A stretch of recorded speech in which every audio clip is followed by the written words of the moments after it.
गुरुर्ब्रह्मा गुरुर्विष्णु गुरुर्देवो महेश्वर गुरु साक्षात् परं ब्रह्म तस्मै श्री गुरुवे नमः।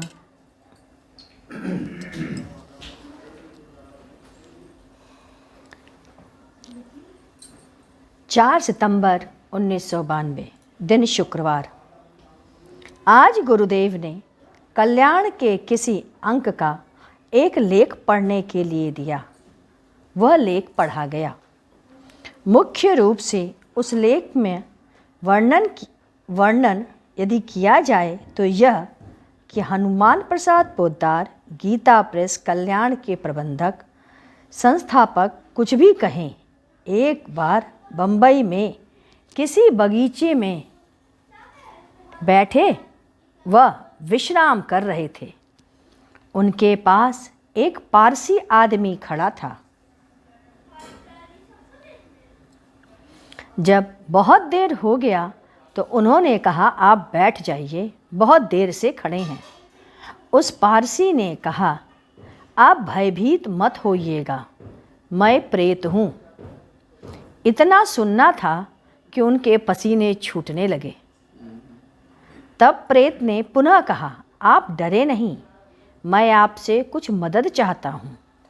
मैं पारसी हूँ तथा इस समय मरने के बाद प्रेत योनि में निम्न लोक में पड़ा हूँ। यदि आप गया जी में मेरा संस्कार करा दें तो इस निम्न योनि से मुक्त होकर मैं उच्च लोक को चला जाऊंगा। उसके बाद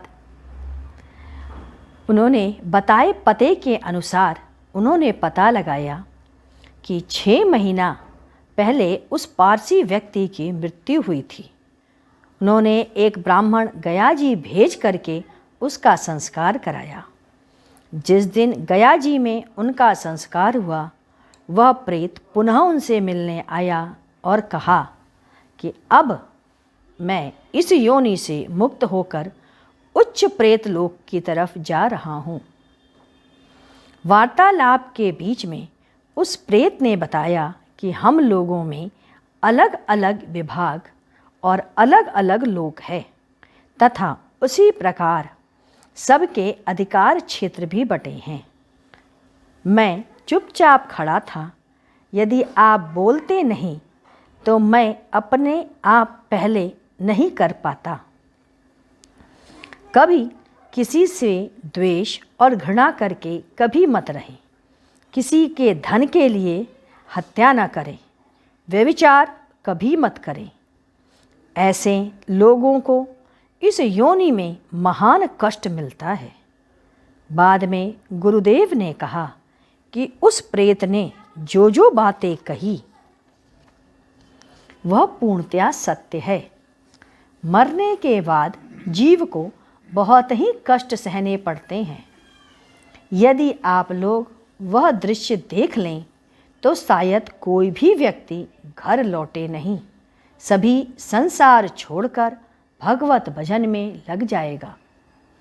कभी कभी आपने अखबार में कोई घटना सुना होगा कि अमुक व्यक्ति मर गया, परंतु कुछ देर के बाद उसके प्राण वापस आ गए और उसने कुछ अजीब सी घटनाएं और दृश्य बतलाए।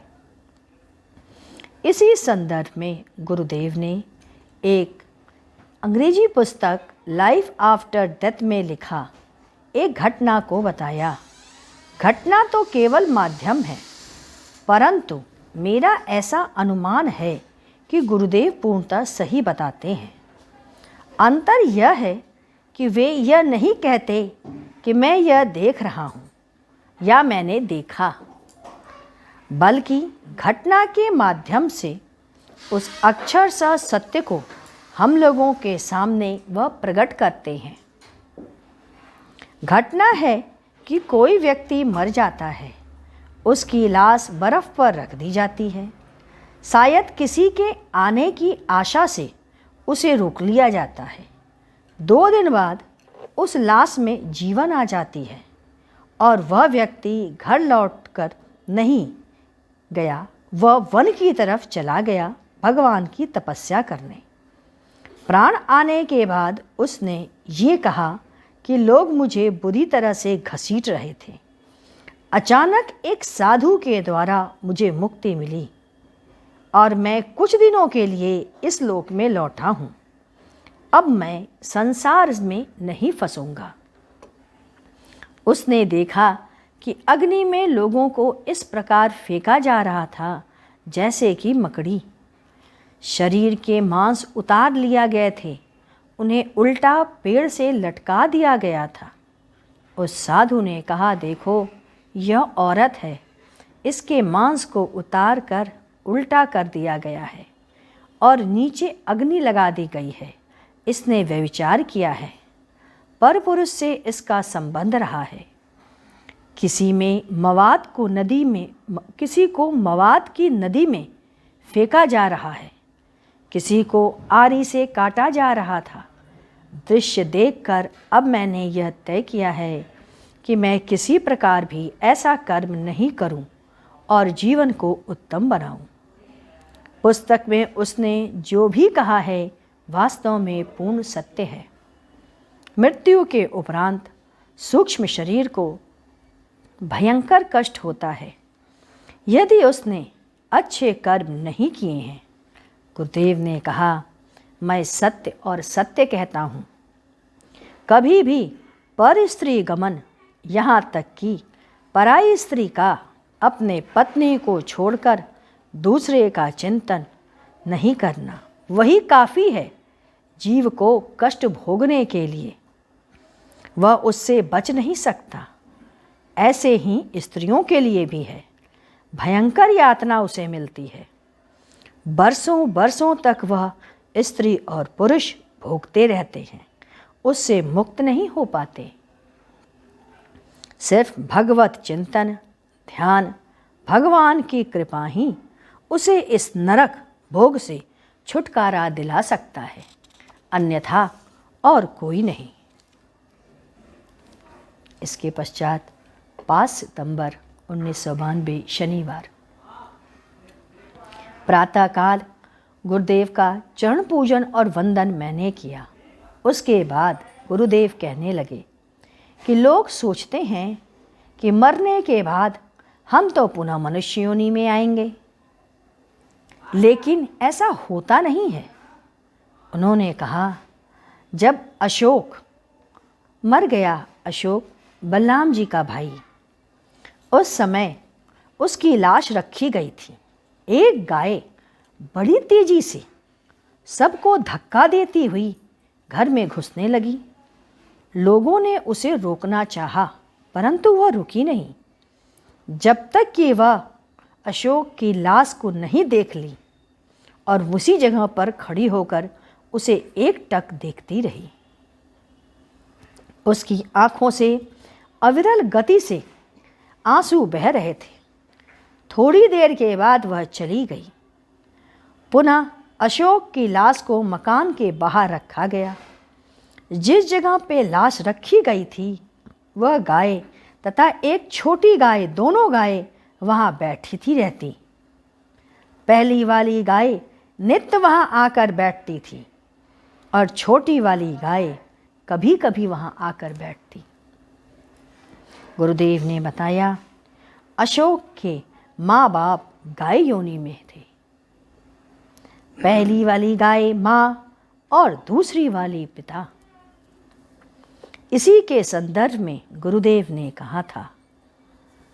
एक घटना की और चर्चा की, उसे हम लोग आगे पढ़ेंगे। आइए कुछ देर गुरु कीर्तन करते हैं। ओम गुरु ओम गुरु ओम गुरु जय गुरु जय गुरु जय गुरुदेव।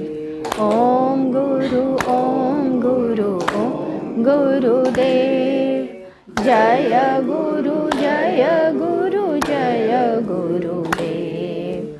ओम गुरु ओम गुरुदेव जय गुरु जय गुरु जय गुरुदेव।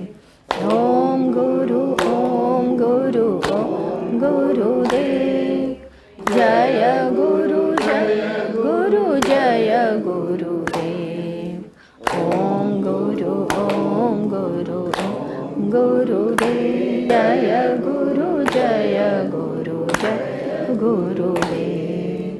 ओम गुरु ओम गुरु ओम गुरुदेव, जय गुरु जय गुरु जय गुरुदेव।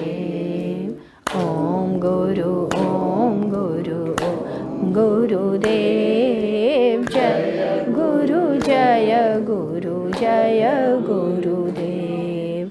बोलिए सद्गुरुदेव भगवान जी की जय।